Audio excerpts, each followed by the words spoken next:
ఈరోజు మనం ఒక ముఖ్యమైన విషయం గురించి మాట్లాడుకోబోతున్నాం. అది ఏమిటంటే విటమిన్ డి లోపం. విటమిన్లు అంటే ఎక్కువగా మనకు ఆహారంలో నుండే వస్తాయని అందరికీ తెలుసు. కానీ విటమిన్ డి మాత్రం కొంచెం భిన్నంగా ఉంటుంది. దీన్ని సూర్యరశ్మి విటమిన్ అని పిలుస్తారు. ఎందుకంటే సూర్యకిరణాలు మన చర్మంపై పడితే మన శరీరం లోపలే ఇది ఉత్పత్తి అవుతుంది. ఇప్పటి ఆధునిక జీవనశైలిలో చాలామంది ఎక్కువసేపు ఇంట్లో లేదా ఆఫీసుల్లో గడుపుతున్నారు. సూర్యకాంతి తాకటం చాలా తక్కువ. దాంతో విటమిన్ డి లోపం ఎక్కువ అవుతుంది. ఇది నిశ్శబ్దంగా మొదలై దీర్ఘకాలంలో చాలా తీవ్రమైన సమస్యలకు కారణమవుతుంది. కాబట్టి మనం ఏ మార్గాల ద్వారా విటమిన్ డి పెంచుకోవచ్చో ఈ వీడియోలో తెలుసుకుందాం. విటమిన్ డి మనకు రెండు ప్రధాన మార్గాల్లో వస్తుంది. ఒకటి సూర్యకాంతి ద్వారా ఉదయం 7 గంటల నుండి 9 గంటల మధ్యలో నేరుగా సూర్యరశ్మి చర్మంపై పడితే విటమిన్ డి ఉత్పత్తి అవుతుంది. రెండు ఆహారం ద్వారా. కొన్ని ఆహార పదార్థాల్లో విటమిన్ డి ఉంటుంది. ఉదాహరణకు సాల్మన్, సార్డిన్ వంటి చేపల్లో కూడా ఉంటుంది. ఇంకా red meat, egg yolks, fortified ఫుడ్స్లో కూడా విటమిన్ డి ఉంటుంది. అయితే ఒక నిజం ఏమిటంటే ఆహారంలో వచ్చే విటమిన్ డి చాలా తక్కువ. మన శరీరానికి కావాల్సిన 80% వరకు సూర్యరశ్మి ద్వారానే వస్తుంది.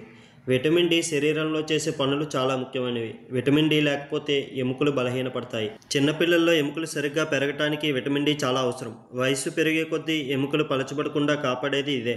కండరాలకు శక్తి ఇవ్వటంలో కూడా సహాయపడుతుంది. ఇంకా మన శరీరానికి వ్యాధులపై పోరాడే శక్తి ఇస్తుంది. విటమిన్ డి తక్కువగా ఉంటే డిప్రెషన్, మానసిక ఒత్తిడి వంటి సమస్యలు వస్తాయి. అంటే విటమిన్ డి ఒకే విటమిన్ అయినా శరీరానికి అనేక విధాలుగా అవసరం. అందుకే సూర్యరశ్మిలో ఉదయం 15 నుంచి 30 నిమిషాలు గడపడం చాలా మంచిది. ఇప్పుడు విటమిన్ డి లోపం ఎందుకు వస్తుంది, ఈ లోపానికి ప్రధాన కారణాలు ఏమిటో తెలుసుకుందాం. నేటి జీవన విధానంలో చాలామంది ఎక్కువసేపు ఇంట్లో లేదా ఆఫీసుల్లో గడుపుతున్నారు.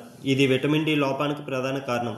ఇంకా వయసు పెరిగే కొద్దీ చర్మం విటమిన్ డి ఉత్పత్తి చేసే శక్తి కోల్పోతుంది. లేదా అధిక బరువు, ఒబిసిటీ వల్ల కూడా విటమిన్ డి కొవ్వులో ఉండిపోతుంది. దీనివల్ల శరీరానికి అవసరమైన స్థాయిలో ఉండదు. కాలేయం, మూత్రపిండాలు సమస్యలు విటమిన్ డిని శరీరం యాక్టివేట్ చేయలేకపోతుంది.